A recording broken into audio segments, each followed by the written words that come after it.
أعوذ بالله السميع العليم من الشيطان اللعين الرجيم بسم الله الرحمن الرحيم الحمد لله رب العالمين والصلاة والسلام والتحية والإكرام على سيد الأنبياء والمرسلين رحمة للعالمين وعلى أهل بيته الطيبين الطاهرين المعصومين المنتجبين. અત્યારે તમે ખોજા TV radio જે હિન્દી મહાસાગરમાં આવેલું ટાપુ રેવિન્યોનના પાટનગર સેન્ડોનીથી પ્રગટ થઈ રહ્યો છે તે સાંભળી રહ્યા છો અને હમણાં તમારી સામે મસાઇલનો કાર્યક્રમ પ્રશ્નોત્તર આવશે. એ પહેલાં તમારો આવકાર કરતાં કહીએ છીએ વેલકમ, ભલે પધાર્યા અને અસ્સલામુ અલૈકુમ વરહમતુલ્લાહી વબરકાતુહુ. દરેક પોતપોતાનો સવાલ જે એને મૂંઝવી રહ્યો હોય તે પેશ કરે છે. વારિયેતે દ ક્વેશ્ચન, એમાં જ ખુશી અને મજા આવી રહી છે. આ પણ એક જુદી તરહનો સવાલ છે, પણ દરેક સવાલનો જવાબ તવઝીની અંદર હોય છે અને ન હોય તો શરીયત તેનાથી કંઈ ખાલી નથી, એના જવાબ જરૂર રહે છે. અત્યારે ગરમી અને વરસાદની મોસમમાં મચ્છર બહુ જ થઈ પડ્યા છે. અત્યારે ગરમી અને વરસાદની મોસમમાં મચ્છર બહુ જ થઈ પડ્યા છે અને સાંજના તો તેમનો દિવસ ઉગે છે.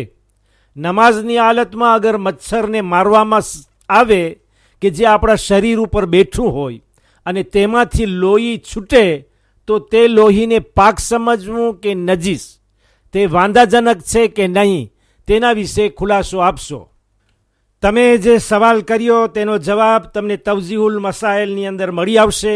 પાઠ 51 બે મસલા છે 210 et 211. આયતુલ્લાહ અસૈયદ અલી અલ હુસૈની સિસ્તાની સાહેબની લોઆ મ્યુઝુલમાન ઉપર તવઝીહુલ મસાઇલ જે ગુજરાતીમાં છે તેનું પાનું છે 51 એટલે 51 નંબર અને મસલાઓ છે 210, 211, 210 અને 211. એ મસાઇલ તમારી સામે વાંચું એના પહેલાં એક ખુલાસો તમને આપું છું અને ખુલાસા પહેલાં આપણે દુઆ કરીએ. તમે આમીન કહેશો. આયતુલ્લાહ સૈયદ અલી અલ હુસૈની સિસ્તાની સાહેબને અલ્લાહ હર હંમેશા દરેક હાલતમાં પોતાની હિફાજતમાં રાખે.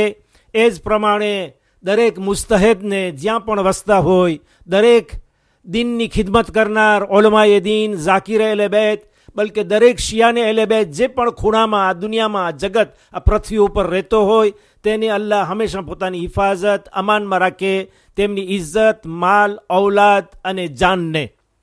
ખુલાસો એ તમને આપવાનો હતો કે નજાસતમાંથી તહારત બદલે એટલે એના પ્યુરિફિકેશન એ 12 જાતના હોય છે.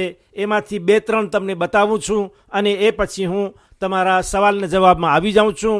એટલે કોઈ વસ્તુ શરીયતની અંદર ખાલી નથી. આ બધી વાતો તમે તવઝીની અંદર જોઈ શકો છો, તપાસી શકો છો અને ઓલમાએ દીનને પણ પૂછીને વાકેફ થઈ શકો છો. જેમ કે એક ઇસ્તેહાલા છે જેને ટ્રાન્સફોર્મેશન કહેવાય છે કે એક વસ્તુ હોય જેની હાલત બિલકુલ બદલી જાય, એની પહેલી હાલત ન રહે. એક બીજું છે ચાંજમાં એટલે કે ઇન્કલાબ.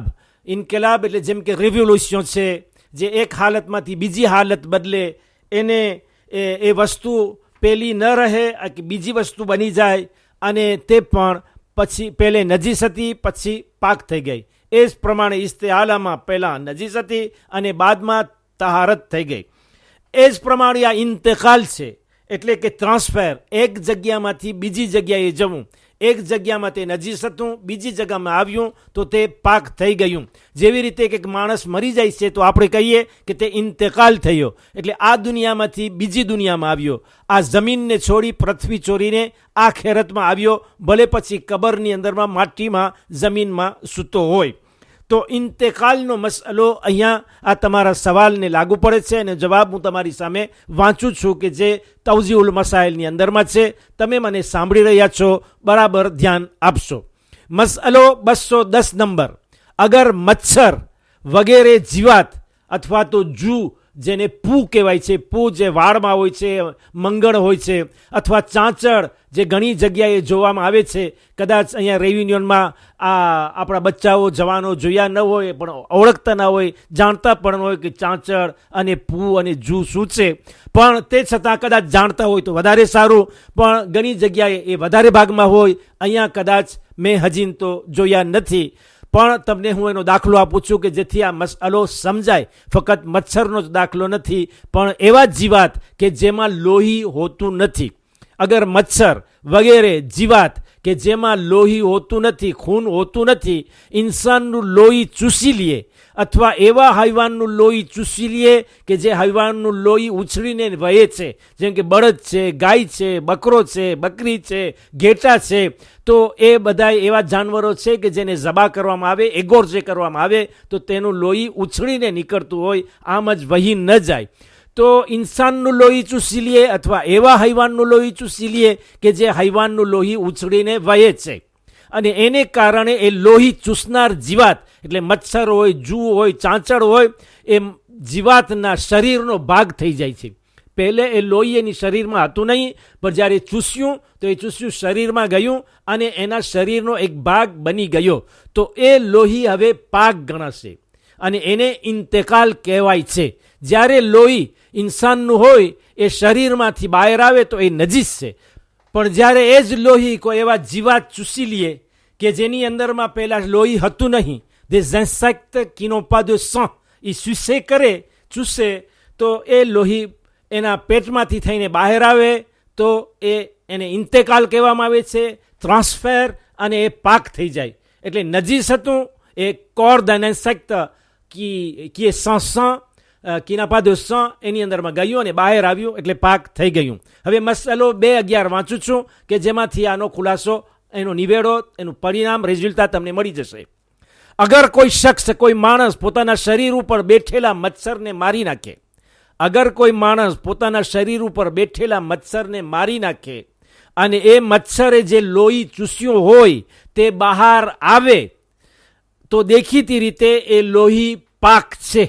એટલે અહીંયા મચ્છરનું જ નામ આવ્યું છે, પણ જૂ જેને પૂ કહેવામાં આવે છે, POUX, અથવા પ્યુસ, કે જે આ ટેલિફોનનું પ્યુસ નથી, આઈફોનનું પ્યુસ નથી, પણ આ પ્યુસ જે PUSE એમ જ લખાય છે, અને પણ આ જીવાત છે જેને ચાંચડ કહેવાય છે, એ પણ આની અંદર સામેલ છે. તો અગર કોઈ શખ્સ, કોઈ માણસ પોતાના શરીર ઉપર બેઠેલા મચ્છરને મારી નાખે અને એ મચ્છરે જે લોહી ચૂસ્યું હોય તે બહાર આવે, તો દેખીતી રીતે એ લોહી પાક છે, કારણ કે મચ્છરના શરીરમાં તેના ખોરાક તરીકે પ્રવેશ કરી ચૂક્યું છે. એટલે કે આમ લોહી નથી રહ્યું, એના પેટમાં ગયું, એનો ખોરાક બની ગયું અને પછી બહાર આવ્યું, ભલે એ લોહી લાલ તરીકે દેખાતું હોય. અગરચે તેના લોહી ચૂસવા અને તેને મારી નાખવા વચ્ચે સમયનું અંતર તદ્દન ઓછો હોય, ભલે એને ચૂસ્યું એ જ વખતે આપણે એને માર્યા, સમય ઓછો છે, એસ્પાસ de temps ઓછો છે, પણ તે છતાં જ્યારે એને પેટમાં ગયું અને પછી મારીને પેટમાંથી બહાર આવ્યું, તો આગા કહે છે કે તે પાક છે, એની કોઈ વ્યાધિ ફિકર કરવાની નથી, નજીસ સમજવાનું નથી. પણ તે છતાં આગા આજુતે કરે છે, ઉમેરે છે એના મસાઇલની અંદરમાં, એ લખેલું છે. પણ ahwat ઇસ્તેહાબી એ છે, એટલે ahwat મુસ્તહબ par précaution recommandé, કે એવા સંજોગોમાં dans cette occasion એ લોહીથી પરહેજ કરવું. એટલે કે લોહી પાક છે ને પાક સમજવું, એમાં કોઈ વ્યાધિ ફિકર ન કરો, પણ તે છતાં અગર બની શકે તો સાફ કરી નાખો, એને ધોઈ નાખો, પણ એ મુસ્તહબ છે, રેકોમાંડે છે, વાજિબ નથી. અલ્લાહુમ્મા સલ્લી અલા મુહમ્મદિન વ આલી મુહમ્મદ વઅજ્જિલ ફરજહુમ. ખુદા હાફિઝ અને વાલેકુમ સલામ વ રહમતુલ્લાહી વ બરકાતુહુ.